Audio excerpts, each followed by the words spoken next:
Welcome to the XY Advisor Podcast, a global community of financial advisors sharing and learning with one another to drive the positive evolution of financial advice. To get involved, go to xyadvisor.com or simply download the XY Advisor app.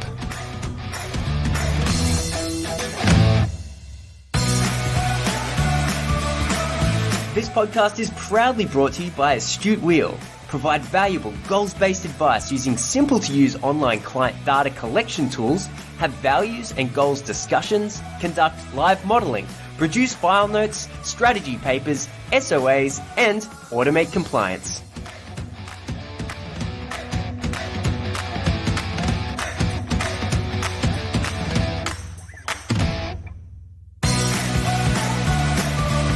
Welcome back to the XY Advisor Podcast, and we are up to episode 3 of our 6-part series on how we actually go about talking to our clients and eliciting their hopes, dreams, goals, and aspirations when it comes to values and goal setting for financial planning. In this episode, we are really looking at that discovery meeting process and understanding what are the right questions you can ask and how we can go about hosting that discovery meeting to really help our clients understand what their hopes, dreams, goals, and aspirations are that may not necessarily be the standard, I want to do the same thing my parents did, for example. So today, of course, first off the rank, we're joined by Naomi. Hello, Naomi. How are you? I'm fabulous. Thank you, Fraser. Thanks for having me on the show again. Thank you. Thank you for turning up. Now, tell us about your discovery meeting process. We've sort of been through the process. You mentioned before that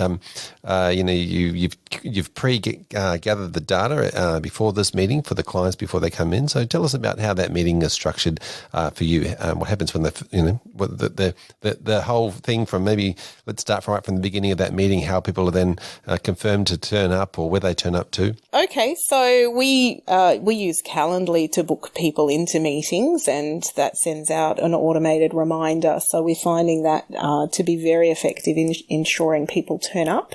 And you can have different ways of inviting people to a meeting, whether in person, via Zoom, over the phone. And so for initial meetings with clients, our preference is in person, but of course that's not possible with lockdowns at the moment. So we're very much Zoom-based. Which can be quite effective because you've still got that visual with that person. Fantastic. And tell us about this meeting structure. Do you have an agenda as such for this meeting? Yeah, look, I think the agenda is really stepping through the information and confirming that information. But then it's also talking around the goals, and the goals section of any meeting is going to be much more fluid. It's not really that defined. I think the end goal from my perspective is to help people really get clarity around the goals that they have. So really those goals into much more structured objectives, from which we as a financial advisor can then actually work from. Because, you might have a goal that says, I want to retire at 65. Well, what's that retirement actually going to look like? How much income do you need? How much capital do you need? And if you're sitting here at 35 years of age, that's, a good 30 years away. You don't necessarily have those answers. And so it's our job, our role really to try and draw out a picture of that retirement and what that lifestyle might look like, and then bringing it back to today and say, well, perhaps your objective might be something like this. And tell us about those questions. So you're with a client and, they sort of give you, and let's face it, right? Clients don't really know what their goals and objectives are when they first came in. They mention things, and you've sort of got to read between the lines a lot of spaces and just sort of ask deeper questions. Tell us about all the questioning type techniques you use. I guess for me, I find that because I've had so many years in this industry, it's become quite intuitive, and the kind of questions I'm asking. And I already kind of have a feel for where I want to take them in terms of getting the answers that I'm looking for.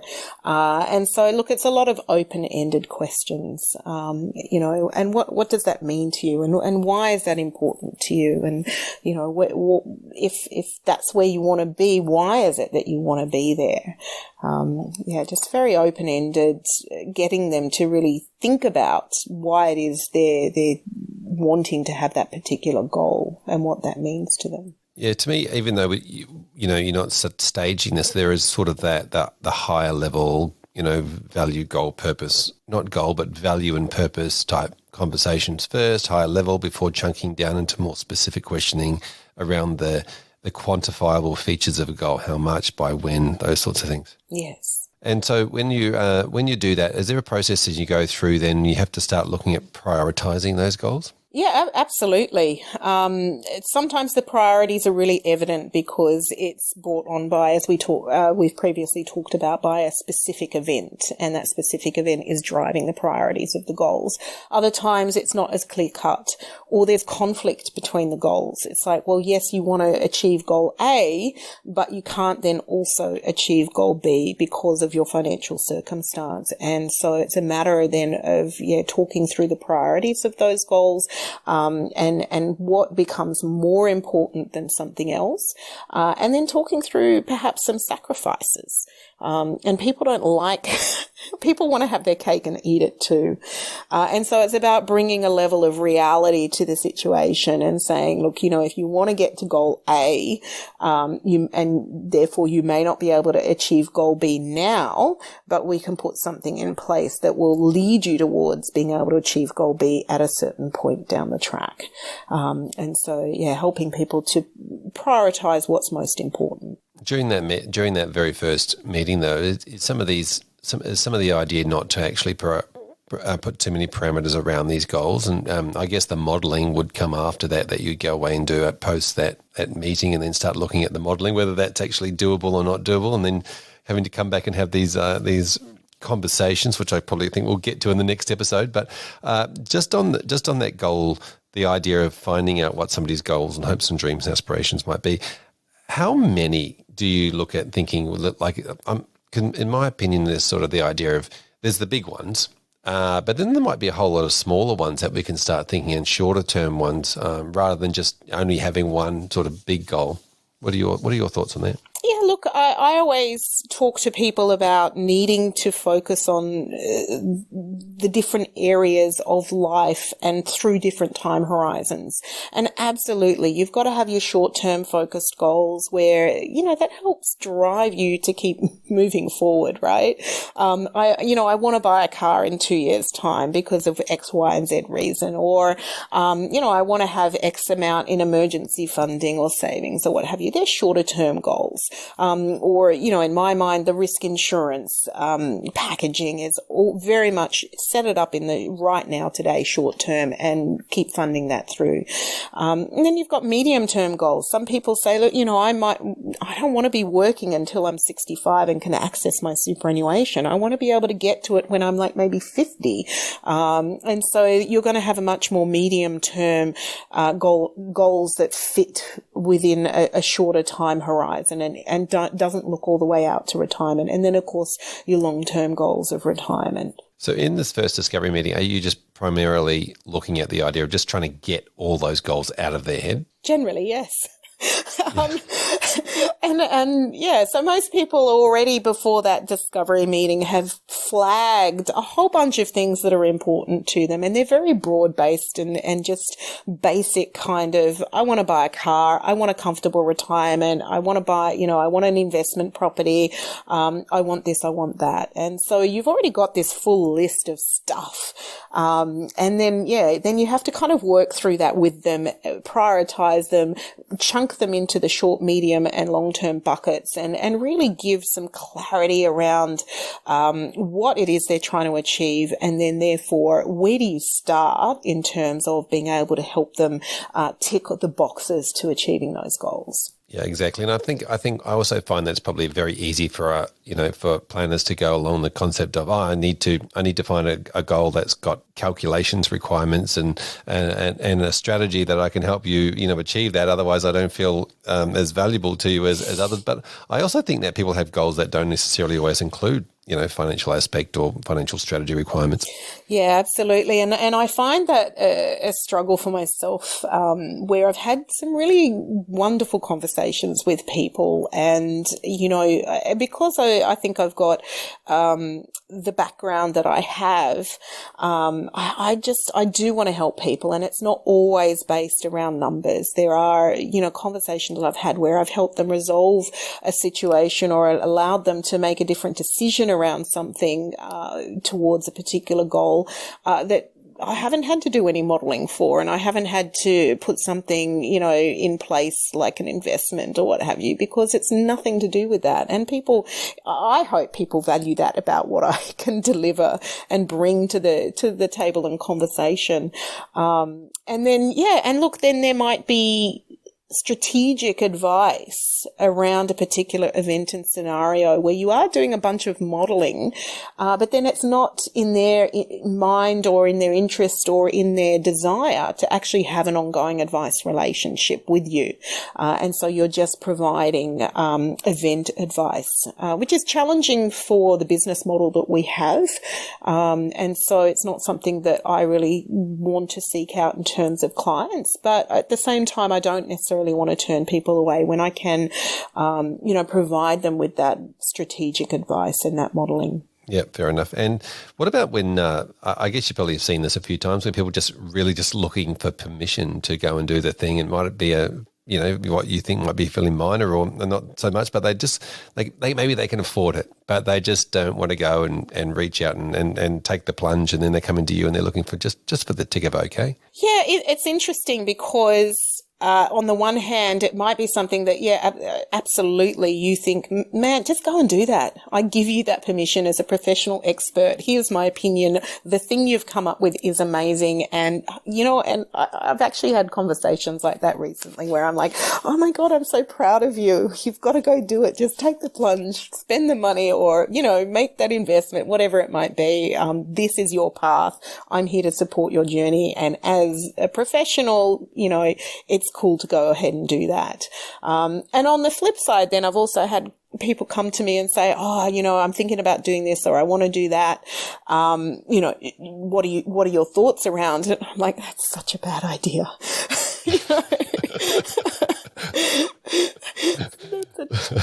Emotionally, that sounds amazing. Yeah. Logically, no, don't do that. Yeah. And, oh dear. And yet you don't want to crush people's hopes and dreams, but you also need to, I guess, so give them a frame of reference. Here's why I think this isn't the best thing for you, and try and soften the blow that what they're thinking about doing isn't going to necessarily work out for the best for them, and perhaps then maybe shift the conversation to alternatives that might actually be more in their interest. Wonderful. Thank you, Naomi. Let's catch you in the next episode when we really start looking about, talking about those goals and the conversations around calculations and housing them and where to keep them so that the clients can keep an eye on them. We'll see you in the next episode. Thanks, Fraser. See you then. Welcome back, Craig Buntain. We are talking about all things to do with the Discovery meeting. Thanks for joining us. Thank you, Fraser. Nice to be here. Now, tell us about your Discovery meeting. How do you set it out? What sort of time? Well, let's start with the time. How long do you give it? I diarise it for about 90 minutes. They go somewhere between 60 minutes and 2 hours, depending predominantly on how much education, how much client education I'm providing. It's pretty. I have a pretty set out meeting, so there is an agenda that I furnish to the client quite quickly. So initially, we do all those rapport establishing things that I'm sure everybody does in their first meeting, and have a bit of small talk, and then the agenda, effectively, I go through the steps with that as a first point when we start talking seriously about what they're there for, and the idea of that is just to keep me on track. I have been guilty of waffling myself and letting clients waffle as well in the past. So the agenda really kind of helps me stick to the timeframes that I've set aside. And so that agenda, the first step in that is tell us your story.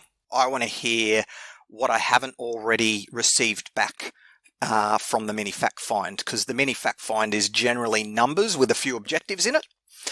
What I want to hear is the story. How did we get to the point where they're seeking advice, and what are they hoping to achieve from seeking advice? This is a really good question. Tell me your story, because you'll probably get a lot of different people taking that a few different ways, as in, oh, I grew up in blah blah blah, and our money was tough, and money was this, but it's all of these things then become your understanding of how they're going to behave under pressure. Exactly, yeah. So I actually prefer it when they start answering like that rather than getting straight down to business. It's much easier to establish that trust when you start to hear about people's background and, find ways that you can identify with it and find some common ground there. And it probably, they know that that's a topic that they know better than anybody else, right, as well. That's right. So that they're the expert in that topic when it comes to the beginning of that meeting. Yeah, and it really does help people relax and then start to think along the lines that you want them to be thinking, which is, really in that first meeting for me, it's all about them. In fact, the stuff that we have in our welcome pack that we send out beforehand says this whole financial planning process, the top of it is, it's all about you. Yep. It's not about us, it's about you and what you want to achieve. And so from that tell us your story conversation, I'll generally, find some questions I want to ask for them to elaborate, and we'll get into a little bit of the financial stuff. But then I explain some of the concepts that we've already been through in their welcome pack, about how we look at money. And how we look at different stages or areas of financial planning and where that fits into different lifestyles. So I don't spend very long talking about that at all. It's just kind of a brief introduction to begin with. And then the point of what I'm looking to achieve is I do a thing with all of my clients called a vision, mission, and action plan. And that's the point of the first meeting, is to fill that out. And really all that is their goals, what they have to work with, which they've already told me generally in the About You questionnaire that we've sent them out, which is the little mini fact find that we use through Astute Wheel. And then the strategies or the areas of advice that we can add value to help them achieve those goals. So it's really just, what are the goals? What are the areas that you need to think about? Where are you already well placed that you can maybe do yourself? And where are the areas that you're going to need some help? Hey, these are really cool words: vision, mission, and action. I think to me, I'm obviously thinking vision is the vision is the goal, and the mission is the value, right? The underlying motivation behind the goal. Correct. Yeah. And the what you've got to work with, what might be some of the roadblocks that are along the way, all of that sort of stuff. And obviously with the roadblocks, we're talking about contingencies, right? We're talking about the fact that you can introduce the idea around, okay, well, if your goal is to, pay for your daughter's wedding, and then you end up having a heart attack and you don't have a contingency like a trauma insurance in place, then you might use your savings to pay for your pacemaker.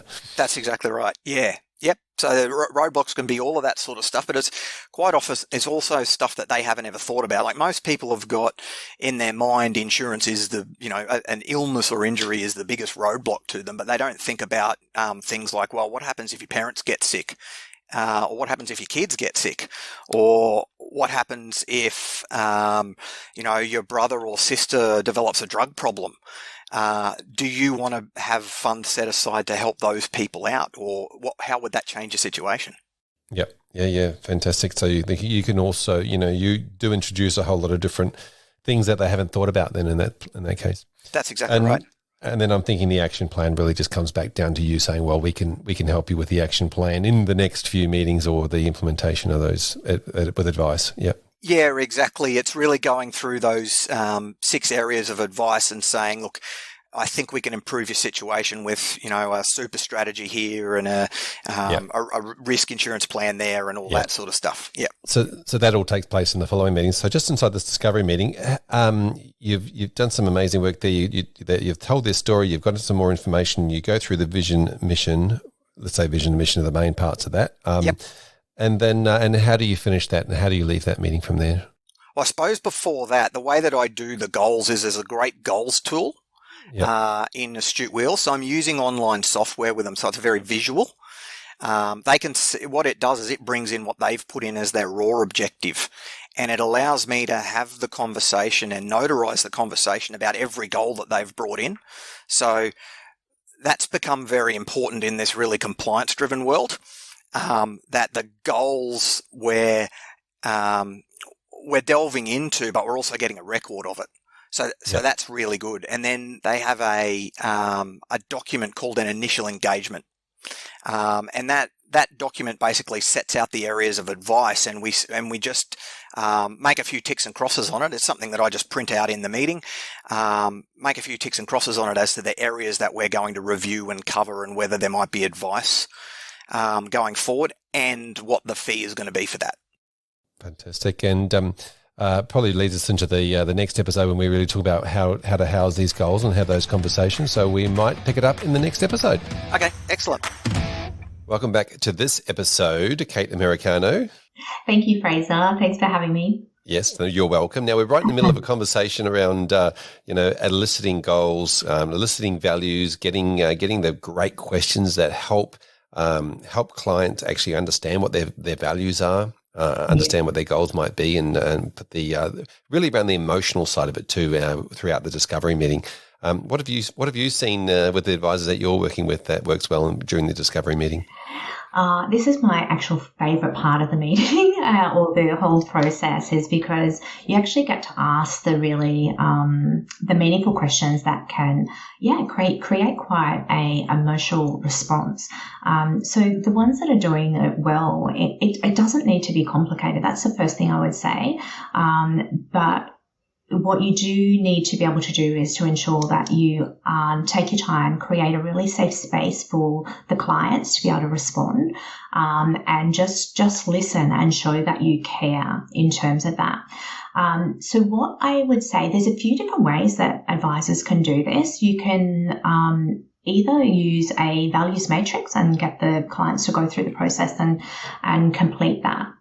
It's then the follow-up question, or you can use a pack of cards. I have been using, when I do my own values coaching, I use a pack of cards. Doesn't matter what they are, but a pack of values card. They've got also cool online, values things if you're a bit tech savvy and you want clients to do it that way. And you'll actually get different responses out of all three. So it depends how deep the advisor wants to go. The deepest and the best response that you'll ever get from a client, if you want to really know this, and this may be for your top clients, you may do the values-based conversation on your entire client base, but you may wish to actually personalize it for the top tier and do more of a one-to-one sort of coaching scenario.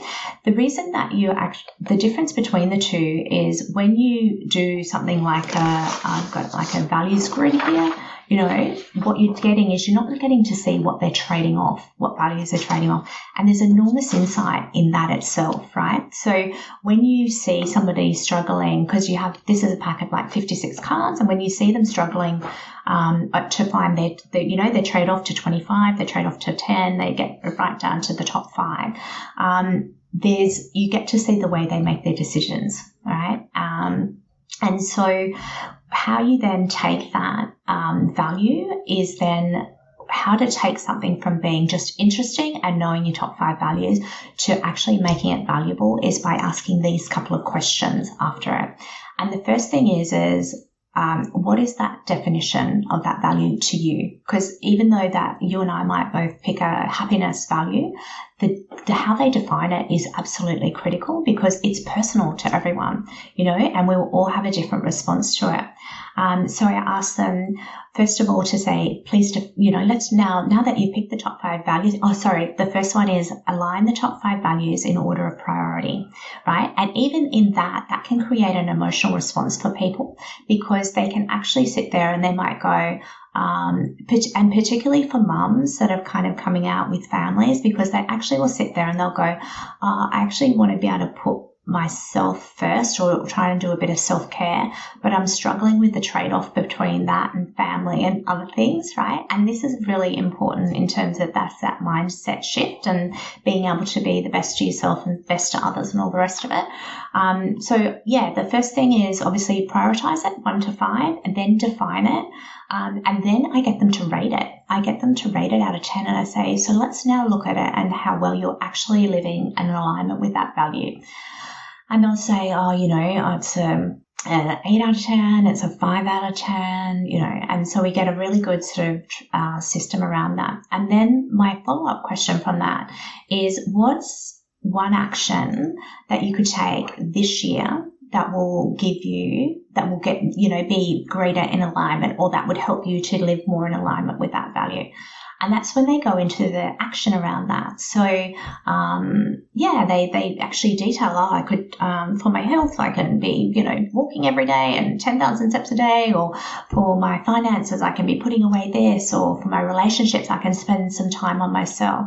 And then the final thing is I actually, because 5 goals can sometimes be quite a lot. So I say, pick 3 goals out of those, 3 values out of those 5 that you just really want to focus on this year. And then we build that into a plan from the current you to future you and building that into alignment for them. So that process is like, you will know your client better than you've ever known them before. And it does, as I said, if you're doing the cards, it's really detailed, but financial planners don't have to do that. You can even just knowing what their values are from this and then getting them to pick that and write the summary around it. Like you'll know so much more about your client and what really is important to them and their family. Yeah, fantastic. Well said. So many great things to unpack in that. When you mentioned the values matrix, you were talking about a list, essentially a master list of a whole lot of different values, which anybody can Google, of course, and come up with a list of 50 or a list of 100 or a list of 20, whatever the number is. They're everywhere online. And that's just a prompter, the idea of just people going, oh, yeah, that, circling, 10, 20 things on there going, these are all meaningful to me, that then you can chunk down into prioritizing. Yeah, absolutely. And from taking it from being interesting to valuable to the client is then asking those follow-up questions. And that's what people pay for, Fraser. That's the difference for going from being a, kind of free service. And because as you say, you can Google, these are not new tools. Anywhere on the web, you can grab them off the internet and incorporate any of that into your process, or even I've made a combination of my favorite ones that keep on coming up from the different sessions. So that's how I've made mine. And of course, so that really is finding a tool, but also putting a process in place to go through the tool. Yes. Because I think the tool alone is one thing, but you actually need to make sure that you have a process or an agenda or whatever it might be that you actually force you to go through that process. Yeah. Fantastic. Thank you. I love the idea of, then going through the deeper questions. What does that mean to you? What specifically does that mean to you, this thing? So you're getting in the client words, and then going back to out of 10, rating it back out of 10. How important is this that you achieve this? One of the great things that I've had in the past around this is the thing called the $100 game, where you've got $100 and you've got $10 notes, and you have to put the money in each bucket, let's say three goals. And the only thing is you can't put the same amount of money in each one, and you can't have less than $10. And then that then forces people to put the money in. And then of course you can look at their diary and say, well, does that, if I looked at your diary, is that what it says? Yeah. Awesome. If I looked at your spending habits, is that what's come out? Yeah. There's some great stuff around that. Kate, we're going to have to catch you in the next episode. This has been really, really great. I really appreciate you adding to this episode. Pleasure. Thanks, Fraser. Welcome back to episode 3 of our 6-part series. Tim. How are you, Fraser? Great to be back. Tremendous. Yeah, thank you for coming back. We're talking about the discovery meeting. We've got some great stuff so far. Tell us about your discovery meeting. Yeah, I really love the discovery meeting. It's one of those things I think as people that we are people. It's great with meeting new people, and there's always something there that might surprise you or be of interest. But I think from a business point of view and wanting to do business with people, as I think we touched on in the previous segment, we're getting a lot of great data through initially for that discovery meeting, and it allows us really to go into the meeting, with a much better view of probably who we're going to be sitting with and what their needs are. One of the things that I really value at the moment with the system we use is that we do like a small 5-minute health. It's called a 5-minute health check. That's with Astute Wheel, and that sometimes the simplest things are the most powerful. That simply just takes people 5 minutes to fill in, and it really is how are they feeling in these 6 areas, and it stands out starkly. They're really comfortable in some areas and really uncomfortable in others. So, great place to start your discussion with them is tell us about this survey and how you filled it out and why those areas are red and on high alert and these areas are in green. Yep. Sit back and hear what they've got to say, because that's really at the crux of it, why they've come to see you. Yep. Now, we've had some of our other guests talk about the idea of husband and wife or partner and partner and not allowing them to do it together. Do you also subscribe to that? In the survey, you mean? Yeah, like give them to do it separately. Yeah. I haven't subscribed to that. I could sort of understand why people might at that stage in the game, and it is interesting, studying people. It's probably a bit presumptuous to think that one party's more powerful or they've got more control than the other. I think we'd probably start to work that out through the meeting and encourage both to play an active role. But generally, they fill it out together, and I would always ask them, do these reflect your feelings as well? Yeah, who filled this out? Yeah, that's right. Is that exactly. both? Yeah. Now, just on this, the practicality of your discovery meeting, how long does it go for? How long do you book in? We book in 90 minutes. It normally wouldn't run for 90, but it definitely runs more than an hour. So I reckon the average one would go about 70 to 75 minutes. Yep. And you mentioned your thing is around the concept of life planning or life first. Yep. Tell us about what that means to you. For me, I think it starts with, you've obviously got the health check that's telling you what's really on their mind. And then I think the next stage of that is, what do you value in life? So what are their values? And really starting to uncover that. As a general rule, we don't at this stage do a values questionnaire, but we do have that coming up. So that's being developed, and we'll be doing that later this year, possibly through that process. But I've done a lot of work on values over the time, and we've got our Dreamcatcher program that we do.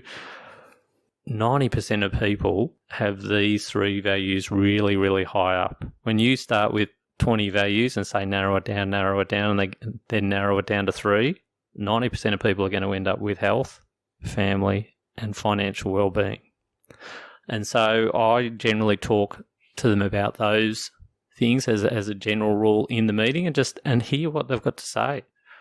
Because health, talking to them about their values around health, they're going to start to tell you things about what they like, are they active people, what are their hobbies, what are they passionate about. Talk about their family, things like education of their kids and what's important for us being parents or having a family. We really want to have a family, or we really don't want to have a family, or this is what's important to us on that level. And then with their finances, I think that then becomes, what does financial success look like to you? And starting to hear from them what they believe that is. Yep. Without getting too bogged down in the finances, just getting them to articulate what it means to them. Fantastic. Excellent. So you take the approach of you really looking at the bucket level of values, the larger level of values, and saying, let's just without pigeonholing them into one set of values or another, you just ask them to comment on each area. Well, I wouldn't even frame these up as saying I'm now talking to you about health or I'm now talking to you about your family, but in my head, they're the questions I'm going to ask them. Yep. How do you feel about what sort of life are you wanting to give your kids, or is education private education important to you? Or it's really just exploring in those. I explore in those buckets. Yep. Excellent. Yeah. So in your head, you're going through those different areas, and you end up getting a lot of stuff out of them. I think that, and then later on down the track, we will start to fine tune their values if they're wanting to put other things out on the table. But I think we know that they're three pretty solid ones to start with. Yep, fantastic. And you mentioned life planning. Does that include life stage planning? Well, I think from a financial point of view, we have to apply that because certain things are on the horizon for people at different stages of life. Again, we're probably where it's appropriate. Of course, we'd preempt that. If they're nearly 60, we're going to start saying, well, you're coming up to retirement and these windows are going to open for you with super and that sort of thing. But otherwise, we'd probably let them steer it to some degree. But of course, you can't help. Sort of, you don't want to pigeonhole people, but you're going to a little bit, aren't you, with those life stages? Yep. Now, a big chunk of this meeting is the emotional side of it. How deep do you go into getting goals out of people and understanding what the parameters of those goals might be in this discovery meeting? Well, the system that we're using does an awesome job of that. So it asks them to list their goals, and we've also got some of the data and how they're feeling. So it becomes just a good initial template to expand on that. So in most cases, they're only going to give you one line, like I want to pay off my mortgage. So then it just gives us something to talk about, to say, well, tell us what that means to you, and tell us what this means to you, and tell us what, again, we're just each time, I think it's just building on that goal and possibly introducing other goals that they mightn't have thought about. Yeah, fantastic. Tell us what this means to you. Great question. Tim, thanks for catching up in this episode. There's plenty to go through the discovery, and I know that you and I could talk about it for hours and hours, but unfortunately we don't have the time. In the next episode, we're going to come back and talk about putting those goals into qualitative and quantitative measures, and then to be able to look at what how do we house them and have those goal conversations. So cool. We'll catch you in the next episode. Yeah. Welcome back to this episode, Michael Topper. Thanks very much, Fraser. Looking forward to it. Thanks for being here. Now, in this episode, we're talking about client discovery meetings and the amazing meeting that takes place where advisors really get to talk to their clients about their hopes, dreams, goals, aspirations, and values, and all those sorts of things. What are you seeing in this space? Well, it's really interesting. If you look at goals just generally with people, about 3% of people have goals set, and that's through numerous studies, mainly in the US and in Europe. And out of 100% of people, only 1% have written them down. So it seems to be quite a foreign concept to clients to have goals, given that so few actually do. And it'd be interesting to find out what kind of percentage of financial advisors have set goals. So that might be something for the people listening in on this. Have you got your goals? Have you written them down? And are you tracking them? It's a foreign concept to a client. And if you just send them a blank sheet of paper, say, please write down your goals, you're going to get a blank sheet of paper back. But that's the one end of the spectrum. You can't go to the other end, which is, here's a bunch of goals, tick the ones that are these products that I can sell to you, because that's pushing it too far. So you've got to get a happy medium between the two. And so what we found has worked really well before having the actual discussion about goals is to get a client to think about that at home as part of the questionnaire that they get. So they can either get a goals questionnaire on its own, or can be part of the About You questionnaire. And you provide them with prompts that are 3 to 5 words. Go on a holiday, buy a house, those kind of prompts. And that then helps the client frame what it is that they want to do. So if they want to go on holiday, you then ask them in the tool, is this a high, medium, or low priority? It might be high. And is it short, medium, or long term? So when do you want to do it? And if you can help clients get their head around those aspects, they've already generated 2/3 of their goal. And then the last thing that we ask them to do is to say, what does this goal mean to you? So one of the requirements from ASIC is that the client's voice has to come through loud and clear. You can't have a cookie cutter approach. Here's 50 goals, choose the ones you like, and here's the SOA that you get. It's got to be, what is your goal? What does it mean to you? Why do you want to do it? And that's the, I guess, the tool that can help the client actually provide those. So what we're finding is that a lot of advisors are getting really good goals coming through. Now they need work, but at least they've had a great attempt, and at least it's not a blank sheet of paper. Yep, exactly. Now, so many things you just said then I could unpack. I want to start with the concept of what that is. It needs some work, because that was a really interesting comment you threw in at the end. I think what happens in a lot of, compliance sort of see this too is goals tend to be very much, this person wants to review their risk. Okay, great. That's a goal. Well, that kind of feels like a strategy to me. We've sort of jumped and put that down as a goal. The client wants to do this strategy as their goal. But you also mentioned in that last little piece around the concept of, what it is, what it means to them specifically or personally, and why they want to do that. And to me, that's obviously we've talked a bit in this series and with other guests around the idea around values and understanding that the goals and the values are aligned together. Yeah. So, with the goal and where the conversation needs to go from when the client's done their attempt at their goal and say they've got it 50% to 60% of the way there, the value that the advisor adds is, do you really want to do this? Does it conflict with other goals? So if you're going to buy a $100,000 BMW, it means that your mortgage is going to last a few years longer, and you said you really wanted to knock that over. So which one is it? So you want to look at goals that conflict, but also help the client make their goal and turn it into a SMART goal. So, the client's goal might be, we want to go overseas. That's their goal. And the reason it's important to them, so the other bit that they added in is, my kid's in year 11, and so we want to go this year. It's the last time we can really do a family holiday with the kids before they fly the coop. So that then becomes a high priority. They want to do it in the next 12 months or whatever.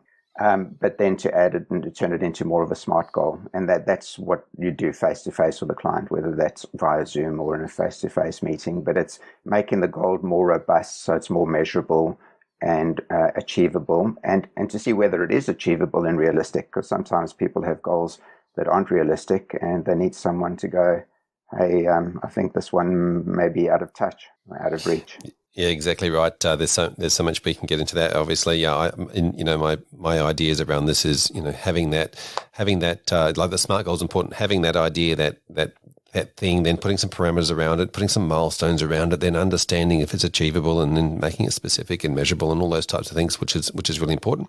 Yeah. And then allowing the client to go, okay, I can see this is going to happen at that time in the future, and then allowing them sort of come back to now to work out what all the little stepping stones are along the way, and then it becomes a belief that this is what's going to happen, and they work themselves towards it. And in a way, I think their advisor's role is to give the client the permission to do that as well. Yeah, exactly. And there was a practice, and I'll give them a bit of a plug, called Goals and Dreams, and they're up in Queensland, and they work with people that don't necessarily have the means to go overseas. It's kind of a foreign thing to that group of clients that they have. And they had a dreams board up in their foyer to their office.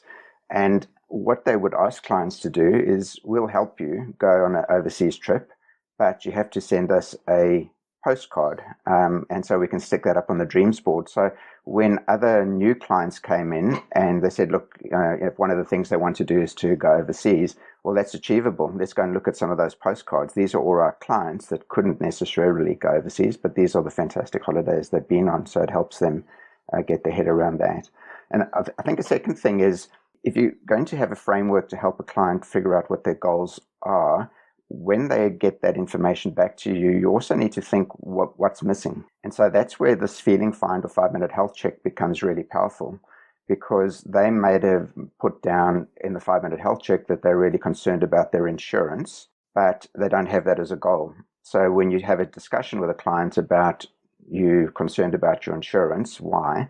Well, I want to make sure that if I pass away, my wife's got enough money to pay off the house and blah, blah, blah, and they tell you what that is, then that's fine. The conversation then becomes, should that also be a goal? Let's add it to your goals, and that's to get the right insurances in place. So a goals tool isn't going to encompass everything. The advisor needs to be a bit aware of what should be on there that isn't, and have that discussion and add it as a goal. Yeah, I think when the way I view that is around the idea of contingency, and every single goal what would stop this goal from happening? What's the obstacles going to be? Is it, it could well be that parents are, going into aged care, or that there's something else going on. I'm not going to make that time. It could be that, you don't have your estate planning sorted out and something happens to one of you, then that might not be achievable. It could be that you don't have your risk in place and that, you have a heart attack and you're going to spend your money on the pacemaker, not the holiday, or whatever it might be. There's a lot of ways I think that we can look at contingencies around goals that then lead to the idea of what's a strategy to that we can put in place that, covers that. Yeah, exactly.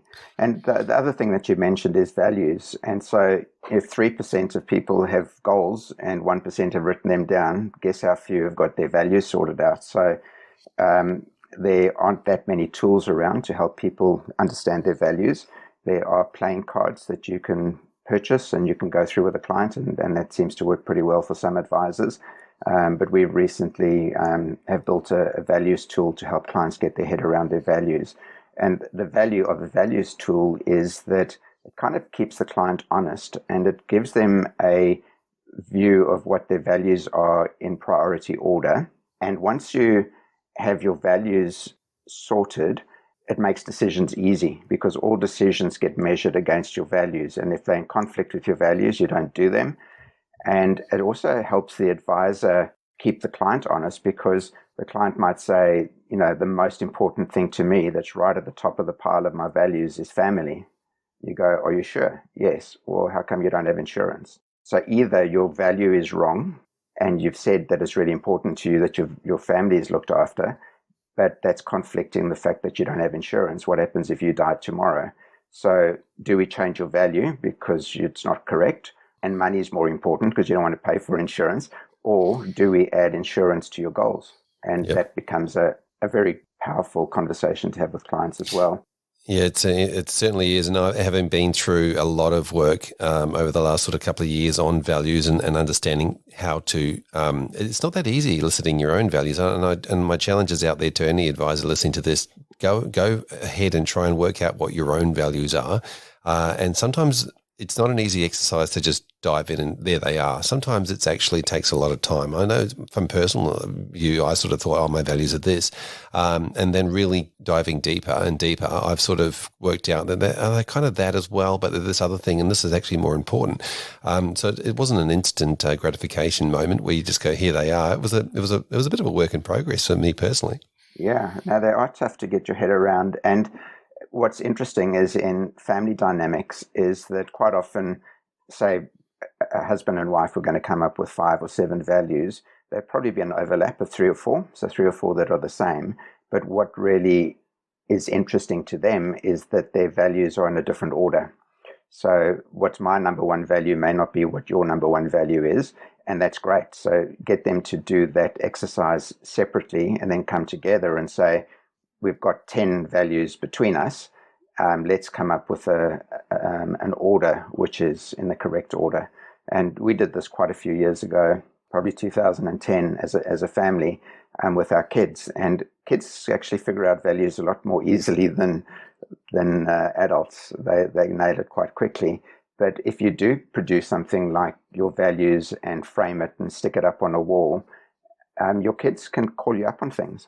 Hey, Dad, you said that this is an important value to you, and why didn't you come to my netball game? Those kind of things. And that's what they're there for. It's a good exercise. I 100% agree, and I love the comment. I was speaking to somebody a few years ago, and they said, "Well, that's great. If those are your values, that's excellent. But if I look in your diary, would it say that? Is that what your diary would say to me? Is that what? If I looked at your calendar over the last month and looked at your appointments, is that exactly what is coming through?" So, yeah, there's a great saying: "Show me your calendar and your checkbook, and I'll tell you what your values are."